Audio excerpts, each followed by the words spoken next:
السلام علیکم ورحمۃ اللہ وبرکاتہ۔ الحمدللہ الواحد القہار، والصلاة والسلام علی سید الابرار وعلی آلہ واصحابہ الاطہار، اما بعد فاعوذ باللہ من الشیطان الرجیم، بسم اللہ الرحمن الرحیم۔ عزیز طلباء اور معزز سامعین کرام، آج ہم اپنے درس تفسیر کا جو سلسلہ ہے یہ آیت نمبر 53 سے شروع کر رہے ہیں۔ بنی اسرائیل کا ہی ذکر چل رہا ہے، موسیٰ علیہ السلام کی قوم کا۔ اللہ رب العزت ارشاد فرماتے ہیں، اعوذ باللہ من الشیطان الرجیم، وَإِذْ آتَيْنَا مُوسَى الْكِتَابَ وَالْفُرْقَانَ لَعَلَّكُمْ تَهْتَدُونَ۔ وَإِذْ آتَيْنَا، یاد کرو جب ہم نے عطا کی موسیٰ علیہ السلام کو الکتاب، کتاب یعنی تورات، والفرقان اور حق و باطل کے درمیان فرق کرنے والی چیز یعنی معجزات، لعلکم تہتدون تاکہ تم ہدایت پا جاؤ، یعنی تمہاری ہدایت کے لیے اللہ نے کتاب اور معجزات کو نازل کیا۔ بعض مفسرین نے لکھا ہے کہ الفرقان سے مراد کتاب ہی ہے تورات، جو حق و باطل کے درمیان فرق کرتی ہے، اور بعض نے لکھا ہے کہ اس سے مراد معجزات ہیں اور وہ بھی حق و باطل کے درمیان فرق کرتے ہیں، اس لیے الفرقان سے مراد یہاں پہ معجزات ہوگا، یعنی تمہاری ہدایت کے لیے اللہ نے فرقان اور کتاب موسیٰ علیہ السلام پر نازل کی۔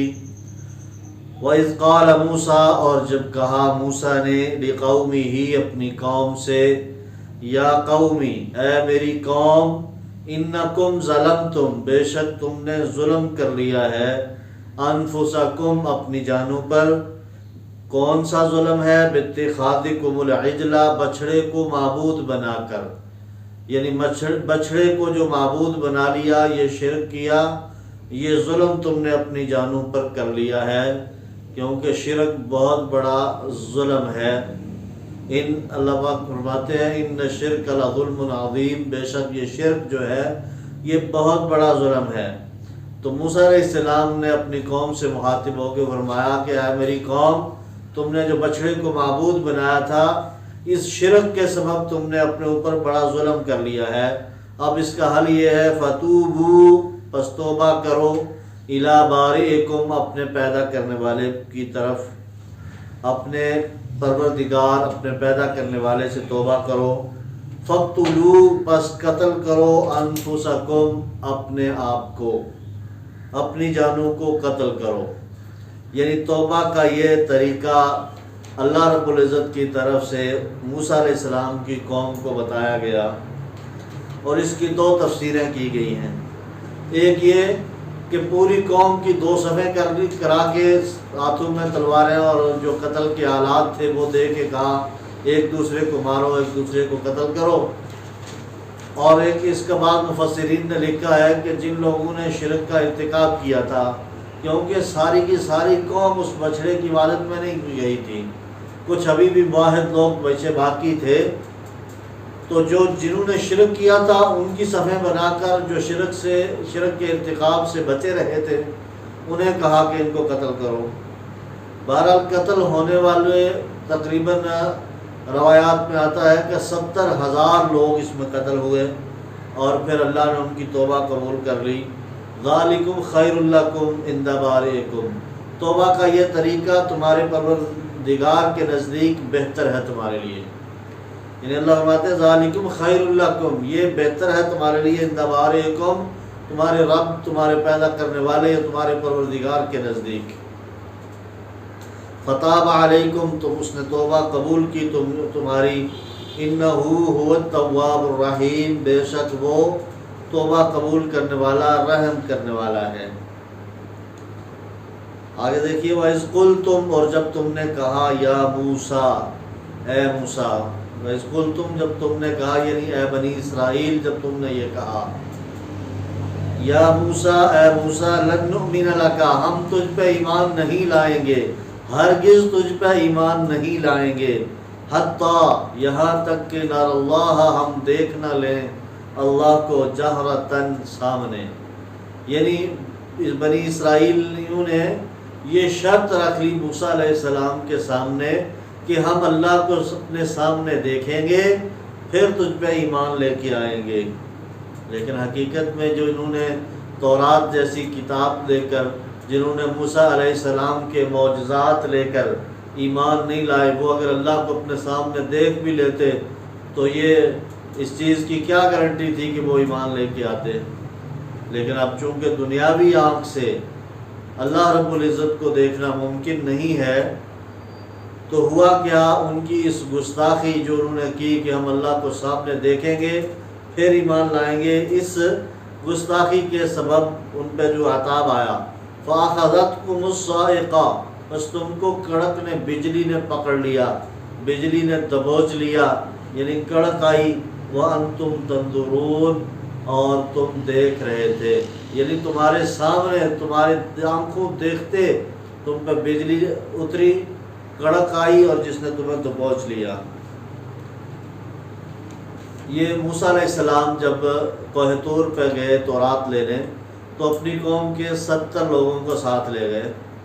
اب جب کوہ طور پہ جا کے ان لوگوں نے یہ ضد کر دی کہ ہم اللہ کو اپنے سامنے دیکھیں گے تو ایمان لے کے آئیں گے، تو اس گستاخی پہ جب وہ اللہ کی طرف سے ایک کڑک آئی، ایک بجلی کا کوڑا آیا، اور جس کے سبب وہ سارے کے سارے 70 کے 70 جو ہے وہ مر گئے، فوت ہو گئے. اب موسیٰ علیہ السلام نے پریشانی کے عالم میں دعا کی کہ اللہ میں نے واپس جانا ہے، قوم کے پاس یہ بندے لے کے آیا تھا. وہ اللہ نے ان کو دوبارہ زندہ کر دیا موسیٰ علیہ السلام کی دعا کے ساتھ. تو اللہ کہتے ہیں ثم بعثناکم، پھر ہم نے تمہیں اٹھایا، تمہیں زندہ کیا، من بعد موتکم، تمہاری موت کے بعد، لعلکم، تاکہ تم تشکرون، شکر گزار بن جاؤ، شکر کرو.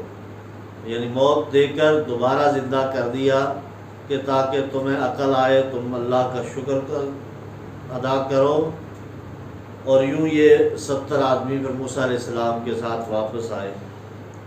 آگے اللہ رب العزت فرماتے ہیں وَظَلَّلْنَا، اور ہم نے سایہ کیا، علیکم، تم پر، الغمام، بادلوں کا. یہ بعض نے لکھا ہے کہ میدان طیہ کے اندر جب وہ بھٹکے ہوئے تھے 40 سال تک تو وہاں پہ اللہ نے سایہ کیا.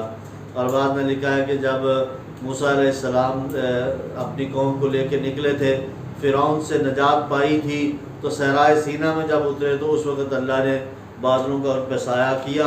اور جب ان کو بھوک لگی تو پھر اللہ نے ان کے لیے کھانے کا کیا انتظام فرمایا، وَأَنزَلْنَا، اور ہم نے نازل کیا، اتارا، علیکم المن، تم پر من، والسلویٰ، اور سلویٰ.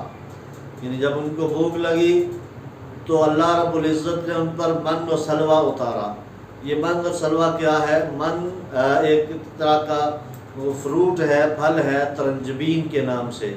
اور بعض نے لکھا ہے کہ یہ اوس کی طرح گرتا، درختوں اور پتھروں پہ جم جاتا، اور ٹھنڈا ہو کے یہ برف کی طرح جم جاتا اور گوند کی طرح ہو جاتا، اور شہد کی طرح میٹھا. بعض نے لکھا ہے کہ میٹھا پانی تھا. بہرحال یہ مختلف اس کی تفسیریں ہیں. اور من جو ہے اس چیز ہے. بعض نے بخاری اور مسلم کے اندر ایک حدیث آتی ہے کہ یہ جو کھمبی ہے جو برسات کے بعد ایک ہی رات میں فوراً اگاتی ہے، یہ من کی ہی ایک قسم سے ہے. یعنی جس طرح بغیر کسی محنت کے، بغیر اللہ کی طرف سے من نازل ہوتا تھا، یہ کھمبی بھی بغیر کسی محنت کے، بغیر کسی اس کا بیج بوئے یا محنت کیے، یہ ایک ہی رات میں اگی ہوئی ملتی ہے. تو اس کو اللہ کے نبی صلی اللہ علیہ وسلم نے کہا یہ من کی ایک قسم سے ہے. اور سلویٰ کیا ہے؟ سلویٰ مفسرین نے لکھا ہے کہ بٹیر یا چڑیا کی طرح. بعض نے لکھا ہے کہ تلے ہوئے، باقاعدہ ان کو بھنے ہوئے گوشت بٹیر یا چڑیا کا. اور بعض نے لکھا ہے کہ یہ ایک پرندہ تھا جس کو وہ خود ذبح کر کے کھا لیتے تھے، پکا لیتے تھے. اور من و سلویٰ سے مراد یہ ہے. پھر اللہ فرماتے ہیں کلو، کھاؤ، من طیبات، پاکیزہ چیزوں سے، ما رزقناکم، جو ہم نے تمہیں رزق دیا. یعنی یہ من و سلویٰ پاکیزہ چیزیں جو ہم نے اتاری ہیں، اس سے کھاؤ. وما ظلمونا، اور انہوں نے ہم پہ ظلم نہیں کیا۔ اللہ فرماتے ہیں اس قوم نے جو کیا وہ ہم پہ نہیں، وما ظلمونا، اور انہوں نے ہم پہ ظلم نہیں کیا، ولیکن کانوا، لیکن انہوں نے کانوا انفسہم، اپنے اوپر اپنی جانوں پر یظلمون، وہ ظلم کرتے تھے۔ یعنی جو شرک کا ارتکاب کیا، جو نافرمانیاں کی، یہ وہ اللہ رب العزت کا تو کچھ نہیں بگاڑ سکتے تھے، نہ ہی وہ اللہ پہ کوئی ظلم و زیادتی کر سکتے تھے، بلکہ یہ شرک کا ارتکاب، معصیت و نافرمانی کا ارتکاب جتنا بھی تھا، یہ اللہ رب العزت فرماتے ہیں وہ اپنے اوپر ہی ظلم کر رہے تھے۔ اس کا نقصان انہیں خود تھا کہ دنیا کے اندر بھی ذلت اور رسوائی ان کا مقدر بنی، اور اس شرک کے سبب وہ آخرت میں جہنم میں پھینکے جائیں گے۔ تو یہ شرک کے ذریعے وہ اپنے اوپر ظلم کر رہے ہیں۔ یوں ہمارا یہ آیت نمبر 57 تک پہنچا ہے۔ آج کے لیے اتنا کافی ہے۔ اگلے درس میں انشاءاللہ آیت نمبر 58 سے اس کی ابتدا کریں گے۔ ابھی تک یہ قصہ ان کا بنی اسرائیل کا یہ چل رہا ہے، اور اگلے درس میں انشاءاللہ آیت نمبر 58 سے ہم اس کی ابتدا کریں گے۔ وَأَقُولُ قَوْلِي هَٰذَا أَسْتَغْفِرُ اللَّهَ لِي وَلَكُمْ وَلِسَائِرِ الْمُسْلِمِينَ۔